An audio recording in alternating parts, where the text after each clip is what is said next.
নমস্কার বন্ধুরা, চলে এসেছি আজকে আমার ছাদের উপরের কলতলায়। এখানে আমি ঠাকুরের বাসন পরিষ্কার করব। তো এই যে জলটা ভরে নিলাম, কিছু বাসন এখানে রেখেছি ঠাকুর ঘরের, ঘটি প্লাস এই যে ঠাকুরের ভিম্বা, কিছু তেঁতুল নিয়ে আসব। তেঁতুল দিয়ে আজ বেশ সপ্তাহখানিক মতো আমি এই পিতল কাঁসা মিলিয়ে জিনিসগুলো পরিষ্কার করতে পারিনি, তাই আজকে করব। এগুলো ডেলি ইউজের, তো সেজন্যই এখানে এসেছি। তো বন্ধুরা, আপনারা এই পিতলের জিনিস ঠাকুর ঘরের সবাই নিশ্চয়ই কম বেশি পরিষ্কার করতে জানেন।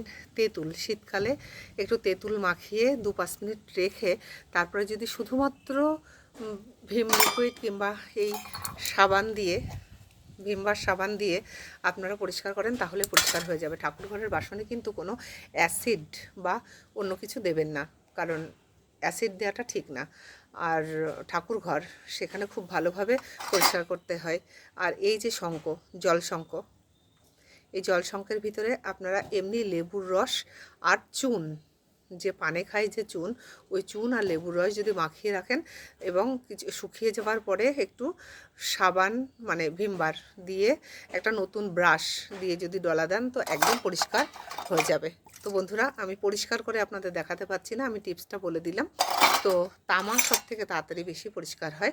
আপনি সব কিছু তেঁতুল দিয়ে পরিষ্কার করতে পারেন, লেবু দিয়ে, অথবা পিতম্বরী দিয়ে পালিশ করতে পারেন। পিতম্বরী যে পাউডারটা থাকে তার মধ্যে লেবু মিশিয়ে। কিন্তু খুব সাধারণভাবে শুধুমাত্র যদি আপনারা একটু তেঁতুল বেশি করে মাখিয়ে রেখে 2-5 মিনিট শুকিয়ে নর্মালি স্কচব্রাইট দিয়ে ডলা দেন, তাহলে একদম পরিষ্কার হয়ে যাবে। তো বন্ধুরা, এই ছিল ঠাকুরের বাসন পরিষ্কার করার আজকে টিপস। আপনারা সবাই ভালো থাকুন, সুস্থ থাকুন, অ্যাস্ট্রো কথা চ্যানেলের সঙ্গে থাকুন।